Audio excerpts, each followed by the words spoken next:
సంవత్సరానికి గుండి డబ్బులు పోతున్నాయి. అంటే వాళ్ళ ఉద్దేశం ఏంటంటే ఈ టీటీడీని అప్రతిష్ట పాలు చేయాలి, మళ్ళీ టీటీడీని అప్పుల పాలు చేయాలి. ఈ కరుణాకర్ రెడ్డి పెద్ద డకాయిట్, అవినీతికి రారాజు, అవినీతి అక్రమాలకు ప్రెసిడెంట్. ఆయన మాట్లాడతాడు అవినీతి గురించి. ఎక్కడో 30-40 కిలోమీటర్ల దూరంలో అవుట్స్కట్స్లో ఆయన వెంచర్లు వేస్తే ఆ వెంచర్లకి టీటీడీ సొమ్ము నుంచి సిమెంట్ రోడ్లు వేస్తాడు. అట్లాంటి వాడు మా గురించి మాట్లాడేది. పెద్ద గజ దొంగ. వెళ్తాయి టీడీఆర్ బాండ్లో, పోతారు లోపలికి, జైల్లోకి వీళ్ళందరూ. ఈ లాస్ట్ టైం వాళ్ళ పీరియడ్ అయిపోగానే 1600 నుంచి 2000 కోట్లకి టెండర్లు పిలిచి 10% 15% తీసేసుకొని అవార్డు ఇచ్చేసి వెళ్ళిపోయాడు.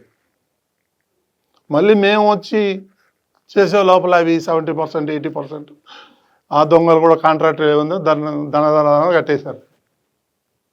ఈ విధంగా ఎన్ని అక్రమాలు చేశాడంటే కరుణాకర్ రెడ్డి. నేను వేరే వాళ్ళని ఎవరిని విమర్శించట్లా. ఎంతో కొంత మిగిలిన అధ్యక్షులందరూ కూడా ఎంతో కొంత అందరూ దేవుడికి సేవ చేసిన వాళ్ళే, వాళ్ళు నేనేమంటలే. ఈ ఏదైతే గజదొంగ ఉన్నాడో కరుణాకర్ రెడ్డి అనే రాస్కెల్ ఎవడైతే ఉన్నాడో వాడు తిరుమలని భ్రష్టు పట్టిస్తున్నాడు. ప్రతిదీ పొద్దున్న లేస్తే సాయంత్రం దాకా వాడు అని కొడుకు ఇద్దరు దండాలు తప్ప వేరేదేం లేదు అక్కడ. వాడు ఏదో పెద్ద బీరాలు రమ్మంటాను ఛాలెంజ్ చేస్తారా, నీ ఆయాంలో ఏమేమో అవినీతి జరిగిందని నేను ప్రూవ్ చేస్తా. ఈ అంతా క్రిస్టియన్ బ్యాచ్, దొంగల బ్యాచ్. ఇది కన్వర్టెడ్ క్రిస్టియన్. ఒరిజినల్ క్రిస్టియన్స్ ఎవడు మన జోలికి రాడు. ఒరిజినల్ ముస్లిం మన జోలికి ఎవరు రారు, హిందువుల జోలికి. వీళ్ళంతా కన్వర్టెడ్ క్రిస్టియన్స్ కాబట్టి వాళ్ళు ఇష్టం వచ్చినట్టు మాట్లాడతారు. మేము పడాలనా? మాకేం అవసరం? మేమెందుకు పడతాం? తిరగబడతాం. అదేవిధంగా ఈ దళారీ వ్యవస్థల గురించి ఏదో మాట్లాడతాడు. ఇక్కడ తిరుమలలో మీరు చూసారు లేదో పాపి వినాశం పోయే రోడ్డు, అది చాలా బ్రహ్మాండమైనటువంటి రోడ్డు, ఓ చిన్న గుంట కూడా లేదు. దాన్ని ఎక్స్టెన్షన్ అని చెప్పేసి 50-60 కోట్లు శాంక్షన్ చేశారు. ఎక్స్టెన్షన్ పేరుతో 40-50 సంవత్సరాలు ఉన్నటువంటి చెట్లు, వయసు ఉన్నటువంటి చెట్లు, కొన్ని వేల చెట్లను కొట్టించేశాడు. అక్కడ ప్రతి చెట్టు, ప్రతి పువ్వు, ప్రతి కాయ వెంకటేశ్వర స్వామి చెందింది. ఊరుకుంటుంది ఆ ప్రకృతి. వీళ్ళ సంగతి ఏదో తెలుస్తుంది. ఊరికే వదిలిపెట్టాడు వెంకటేశ్వర స్వామి. వాళ్ళతో పెట్టుకున్నాడు, ఆయనతో పెట్టుకున్నాడు, ఎవడు బతికి బయట కట్టలేదు. నీ పరిస్థితి కూడా అంతే, జగన్ రెడ్డి పరిస్థితి అంతే, భారతిరెడ్డి పరిస్థితి కూడా అంతే. మీరా మాట్లాడేది మా గురించి, మా దేవుళ్ళ గురించి? తస్మా జాగ్రత్త చెప్తున్నాను. మీ సాక్షి ఏదో ఇందాక స్క్రోలింగ్, ఉడత బెదిరింపులు అంట. ఈ ఉడత బెదిరింపులో ఏం బెదిరింపులో చూస్తా. నేను కూడా సుప్రీంకోర్టు దాకా పోతా. నేను వార్తలు ప్రసారం చేయండి, మేమేం అబ్జెక్షన్ చేయట్లేదు, ఎవరిని మనం. మేము తప్పుడు వార్తలు ఎందుకు? నేనంటే రోజుకి 7,000 టికెట్లు ఇస్తున్నాంట వాడి మనుషుల గాడిదల వాళ్ళు. అది సాక్షి న్యూస్ పేపర్ కదా, అది ఒక టాయిలెట్ పేపర్. వాడా మాట్లాడేది మా గురించి. కాబట్టి ఈ సందర్భంగా వాళ్ళకి నేను హెచ్చరిక చేస్తున్నాను, మా జోలికి రావద్దండి, హిందువుల జోలికి. మాతో పెట్టుకుంటే మాత్రం చాలా తేడా ఉంటుంది.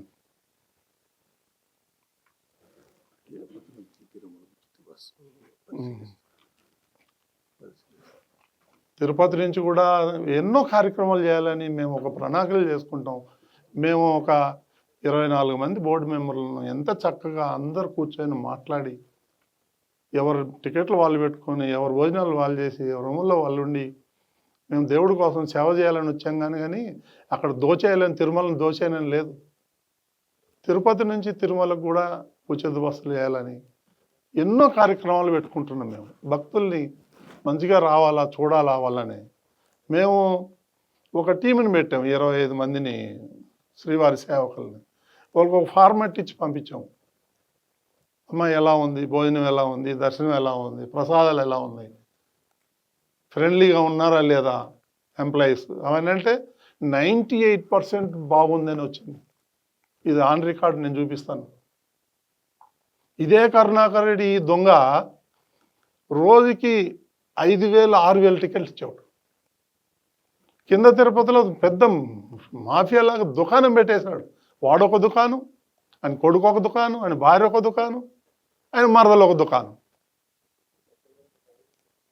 టికెట్లు అమ్ముకొని పాపం సొమ్ము తినేసి వాళ్ళు ఈరోజు తిరుమల గురించి మాట్లాడతారు. ఒక్కొక్కరు తవ్వితే ప్రతి ఫైల్లోనూ అవినీతి. ఇందాక చెప్తాడు గోశాలలో గోవులు చచ్చిపోయినాయి. ఎవడు గోశాల నడిపింది? నీ మేనమామ హరినాథ్ రెడ్డి కదా ఇన్ఛార్జి. ఆయనే కదా గోవులను చంపింది, నువ్వే కదా చంపించింది, నీ మేనమామే కదా ఆయన. స్టాంపేడ్ గురించి మాట్లాడతాడు. స్టాంపేడ్ ఎవరు? అక్కడ కూడా ఇన్ఛార్జ్ హరినాథ్ రెడ్డి, ఒక డిఎస్పీ నీకు చెంచా. వీళ్ళిద్దరి వల్లే కదా, వీళ్ళిద్దరే సస్పెండ్ అయ్యారు కదా. ఈ హరినాథ్ రెడ్డి ఎవరు? నీ మేనమామ కాదా? నువ్వే చేయించావు స్టాంపేడ్, అది మా మీద దోస్తావు. నీ చరిత్ర ఎంత ఉంది ప్రతి ఒక్కరికి తెలుసు. రాష్ట్రంలో రైళ్లు తగలబెడతావు, దొంగ ఓట్లు కర్ణాటక నుంచి తమిళనాడు నుంచి తీసుకొస్తావు, దొంగ ఓట్లు వేయిస్తావు, దొంగ ఓటర్లు నేర్పిస్తావు. నీ చరిత్ర నువ్వే పెద్ద గజ దొంగవి. మా గురించి మాట్లాడే అర్హత 1% కూడా లేదు నీకు. తస్మా జాగ్రత్త. ఏమన్నా క్వశ్చన్లు అడుగుతారా? క్లారిఫికేషన్.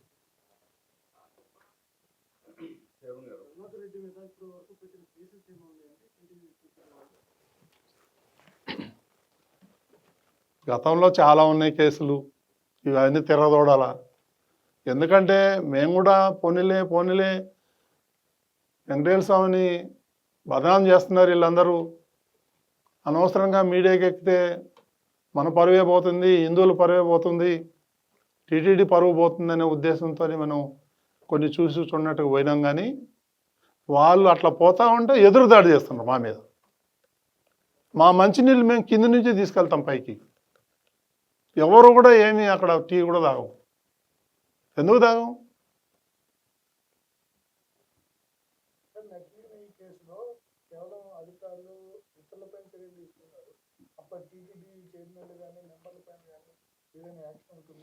మెంబర్లకేమీ సంబంధం లేదు, టీటీడీ చైర్మన్కి ఉంది. కానీ ఆడ ఎక్కడ సంతకం పెట్టాడు? దొంగ కదా, తెలుసు కదా. క్రిమినల్ ఎట్లా ఉంటాడో దొరుకుతాడా? అమాయకులు పోతారు లోపలికి. అవి ఎవరు సప్లై చేశారు? ముస్లింకి ఇస్తారండి. కల్తీనేమి ఇచ్చేది? డాల్డా కలిపి తీసుకొచ్చాడు.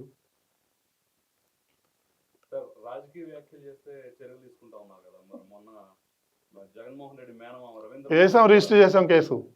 అలాగే రోజా మీద కూడా. రోజా రాజకీయ వ్యాఖ్యలు ఏం చేయలేదు. కూడా పెద్ద పెద్ద గుంపుని వేసుకొని వస్తుంది. అది గుంపుని వేసుకొని వస్తుంది, ఆమెకేమో ప్రివిలేజీ. దాన్ని కట్టడి చేస్తాం. ఎందుకు చేయం? ఇంకా చేస్తాం అన్నీ. ఎందుకు చేయం? అందరికి ఒకటే రూల్. నేను 15 రోజులు అంటే ఒకరోజు కూడా నేను వెళ్తే దర్శనానికి వెళ్ళను. ఎందుకు వెళ్ళండి అంటే నేను వెళ్ళొచ్చే లోపల ఇంకో 50 మంది 100 మంది దర్శనం చేసుకుంటారు, సామాన్య భక్తులు. వాళ్ళకి ఇబ్బంది కలగకూడదని నేను దర్శనానికే పోను. నేను అంత నిబద్ధతతో అంత క్లీన్గా ఉన్నాం. మా మీద బుర్ర జల్లే ప్రయత్నం చేస్తాడు. నా దగ్గర అన్ని రికార్డు ఉంది. వీళ్ళు రోజుకి ఎన్ని టికెట్లు ఇచ్చినారని నా దగ్గర ఆ క్వార్టర్లో ఏదైతే ఉందో ఆఫీసులో అవన్నీ వదిలిపెట్టిపోయారు వాళ్ళు. అవన్నీ నేను దాచిపెట్టా. ఏ రోజు ఈ దొంగలు ఎన్ని టికెట్లు ఇచ్చారు, ఎవరెవరికి ఇచ్చారనేది కూడా రికార్డు ఉంది నా దగ్గర. చేస్తాను. అది ఎన్ని వందల వేల పేజీలు ఉన్నాయి. ఈ పెద్ద మెంబర్ల కన్నా ఈయనే కరుణాకర్ రెడ్డి ఇచ్చింది అన్నీ. సుబ్బారెడ్డి, కరుణాకర్ రెడ్డి దుకాణం పెట్టేశారండి. ఇప్పుడు ఈ మన టూరిజం వాళ్ళకి 3,000 నుంచి 5,000 టికెట్లు ఇచ్చాడు రోజుకి. ఆ రోజా డైమండ్ రాణి ఆమె ఏం చేసింది? ఒక్కో టికెట్ 5,000, 6,000, 7,000. నేనే ఇక్కడ అమీర్పేటలో ఒక ట్రావెల్లో పోయి నేనే టికెట్ కొన్నాం. 500 రూపాయలు 5,500కి. నా దగ్గర ఉంది ఇంకా టికెట్. నేను ఇస్తే నమ్మరేమో అని నేను విజిలెన్స్ వాళ్ళు రిటర్న్ కంప్లైంట్ చేస్తే విజిలెన్స్ ఆఫీస్ వాళ్ళు కూడా వచ్చి 5,500 ఒక టికెట్ కొన్నారు ఇక్కడ టూరిజం. కేసులు పెట్టాం, నడుస్తుంది. Its own process. అందుకనే మేమేం చేసామంటే టూరిజం వాళ్ళకి టికెట్లు ఇవ్వము. మనం ఈడ మొత్తం గోవా, చెన్నై, బెంగళూరు ఎక్కడెక్కడ మొత్తం రాష్ట్రాల నుంచి టూరిజం మీద వచ్చేవాళ్ళు వాళ్ళు. నేనంటాను ఇది టూరిజం ప్లేస్ కాదు, ఇది పిలిగ్రిమ్ సెంటరు, భక్తులు రావాలి, టూరిజం కాదని మేము దాన్ని బ్యాన్ చేసాం.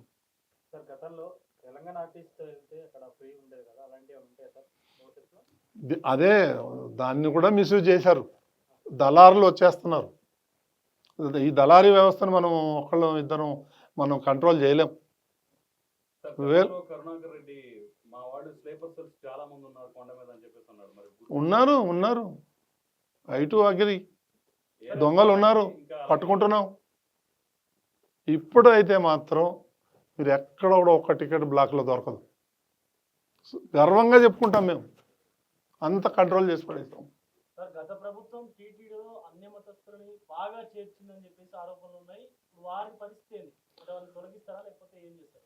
అదే మాట్లాడుతున్నాము. వాళ్ళకి విఆర్ఎస్ ఇచ్చి పంపిద్దాం, ఏం చేయాలి, లేదంటే అక్కడ వేరే దానికి డిపార్ట్మెంట్కి గవర్నమెంట్కి సరెండర్ చేయాలని. గవర్నమెంట్ వాళ్ళు మా దగ్గర ఎక్సెస్ ఉన్నారు, మాకు వద్దంటున్నారు. అది సీఎంతో మాట్లాడి చేయించాలి. కొంతమంది వెళ్ళిపోయారు, కొంతమంది ఉన్నారు విఆర్ఎస్కి అప్లై చేయాలని. అప్లై చేశారు కూడా. వాళ్ళ మీద దశల వారీగా పంపిస్తాం. 280 మంది నా లెక్క ప్రకారం. బట్ ఆన్ రికార్డ్ అయితే ఒక 40-50 మంది ఉన్నట్టు. మొత్తం అయితే ఏరేస్తాను నేను, భయపడే సమస్య లేదు, నేను వదిలిపెట్టే సమస్య లేదు. హిందువులు 300, 400, 500 కిలోమీటర్లు నడిచి వచ్చి ముళ్ళె కట్టుకొని వచ్చి ఆ ఉండిలో డబ్బులు వేస్తే ఎంత భక్తిభావంతో వచ్చి ఉండిలో డబ్బులు వేస్తారండి. ఆ డబ్బులు మనమేమో ఈ సట్కారీ వాళ్ళకి జీతాలు ఇచ్చి క్రిస్టియన్స్కి వాళ్ళని పెంచి పోషించి వాళ్ళు బయట పోయి చర్చిల్లో మనకు హిందూ మతానికి వ్యతిరేకంగా పనిచేస్తున్నారు. వాళ్ళని కంటిన్యూ చేద్దామా? సుబ్బారెడ్డి గారు చైర్మన్ ఉన్నప్పుడు చాలా సేవలకు సంబంధించి రేట్ విపరీతంగా పెంచారు. అప్పుడు ఆ పాలక మండలి సమావేశం కూడా పెద్ద వైరల్ అయింది. మరి మీరేమన్నా ఆ సేవలకు సంబంధించిన రేట్లు తగ్గించే అవకాశం ఉందా? దాన్ని ఒక లెవెల్కి తీసుకెళ్ళిపోయారు. అది పెంచకూడదు, తగ్గించకూడదు, ఆ లెవెల్ మెయింటైన్ చేయాలి. లేకపోతే ఇప్పటికే వాళ్ళందరూ కూడా ఈ రకంగా ఈ వర్కులు ఇచ్చేసి వేల కోట్ల వర్కులు ఇచ్చేసి దాన్ని భ్రష్టు పట్టించేశారు. మనకు ఇది కనుక లేకపోతే మైనస్లోకి వెళ్ళిపోతాం మన అకౌంట్లో. మొన్న మేము హ్యాండ్ ఓవర్ చేసుకునేటప్పుడు 38 crores పర్ ఇయర్ దేవస్థానం లాస్లో ఉంది. మేము అవన్నీ ఖర్చులన్నీ తగ్గించి ఇప్పుడు కొంచెం మిగిలిన బడ్జెట్కి వచ్చింది ఈ ఏడాది. అన్ని చర్యలు తీసుకుంటున్నాము. లేకపోతే మళ్ళీ యంగ్డేల్స్ మళ్ళీ ఎవరి దగ్గర వడ్డీ కాసులాడు మళ్ళీ ఎవరి దగ్గర అప్పు పోవాలి మనం. ఆ పరిస్థితి ఉంది అక్కడ.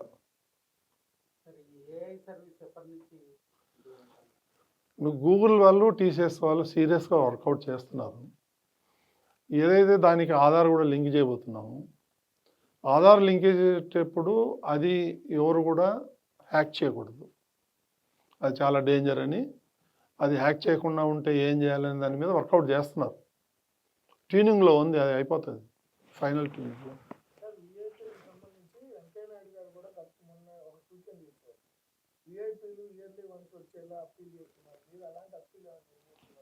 మనం ఎవరిని కూడా తిరుమలకి రావద్దని చెప్పలేం, చెప్పకూడదు కూడా.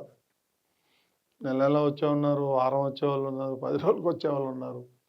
మా దేవుడే మేము వచ్చిపోతామని మనమేం రిస్ట్రిక్ట్ చేయలేమండి, దాన్ని భావ్యం కాదు. కాకపోతే విఐపీలు తగ్గించే సామాన్య భక్తులు అయితే వదిలేయాలి కదా మనం. దానికి ఏదైనా ప్రోగ్రామ్ చేద్దాం. ఇప్పుడు మొన్న ఒకటేసారి 2 లక్షల మంది వచ్చేసారు. 80-85 వేలు మనం దర్శనం చేయించేవాళ్ళం. 2 లక్షల మంది ఏం చేయాలి? అక్కడ గొడవ, ధర్నాలు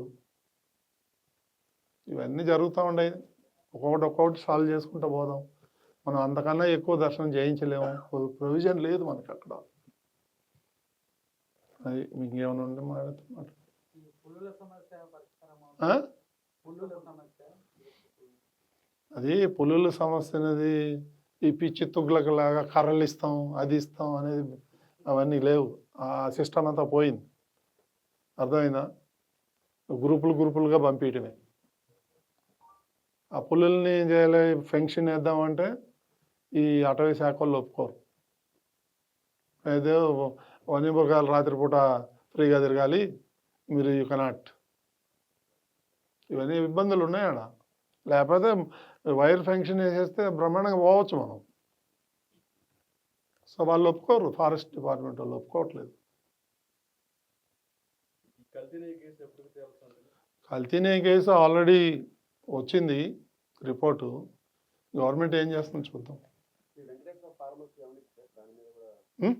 వెంకటేశ్వర ఫార్మసీ సంబంధించి మధ్య భానుప్రకాష్ రెడ్డి గారు ఒకటేంటండి ఫార్మసీ ఈజ్ ఎ స్మాల్.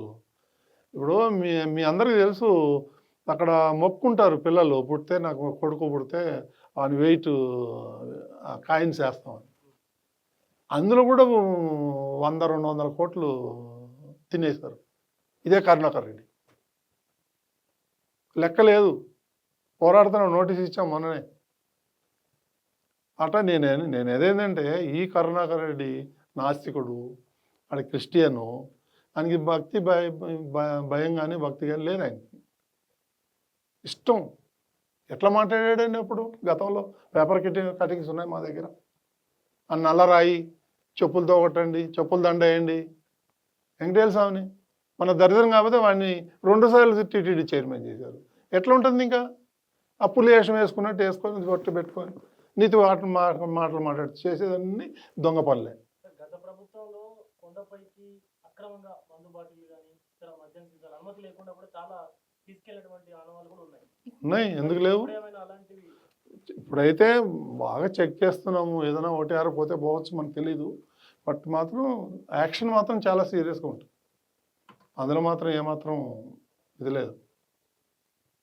ఎన్ని డిపార్ట్మెంట్లు, ఎన్ని మోసాలు జరుగుతున్నాయి అక్కడ. ఆ తట్టలు తెచ్చి పెట్టేస్తారు. ఒకటి దగ్గర 2 లక్షలు 3 లక్షలు ఈ కరుణాకర్ రెడ్డి తీసుకుంటాడు. ఒక చిన్న తట్టలాగా ఉంటుంది ఈ సైజు. అవి పెట్టి అమ్ముకునేదానికి 2 లక్షలు 3 లక్షలు లంచం. అసలు యాక్చువల్గా లైసెన్స్ 700-800 2000 తట్టలు పెట్టేశాడు. ఒక్కొక్కటి దగ్గర 3 లక్షలు. ఈ దరిద్రుడు ప్రతి దాంట్లోనే అవినీతే కరుణాకర్ రెడ్డి. మరి జగన్మోహన్ రెడ్డి ఇన్ని మాటలు మాట్లాడితే, నీతి మాటలు, అది రాయొచ్చు కదా సాక్షిలో. 2 లక్షలు 3 లక్షలు తీసుకొని ఒక్కొక్క షాప్ ఇచ్చాడని. పేపర్ ఉంది కదా అని ఇష్టం వచ్చినట్టు హిందువుల మీద దాడి చేస్తున్నాడు.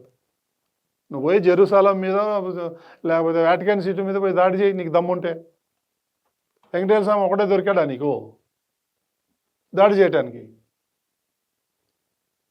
ఎప్పుడో రోజు పాపం మండుద్ది, జనం అంతా తిరగబడతారు, హిందువులంతా ఊరుకోరు. 10 కోట్లకి వేసామండి. సుప్రీంకోర్టు దాకా పోతాం. ఏదైనా ఉడత బెదిరింపులు, బీఆర్ నాయుడు బెదిరింపు ఉడత కావు అవి. తమాషాలు చేయొద్దని చెప్తున్నాను. నా మీద 124A పెట్టాడు. ఏం పీకాడు జగన్మోహన్ రెడ్డి? ఏం పీకాడు అంటున్నా? రాజద్రోహం. ఆడొక రాజు, నేను ఒక ఆయనకి ద్రోహం. ఏం ద్రోహం చేసామండి ఆయనకి? రాజద్రోహం కేసు పెడతాడు. పిచ్చి పిచ్చి ఆటలు వేస్తున్నారు.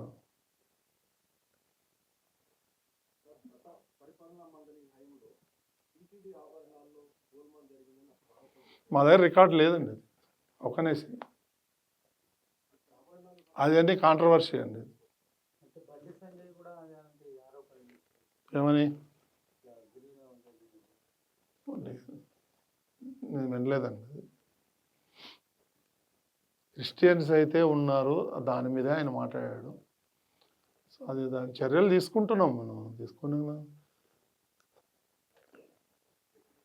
ఓకే అండి. ఓకేనా. ఓం నమో వెంకటేశ్వర.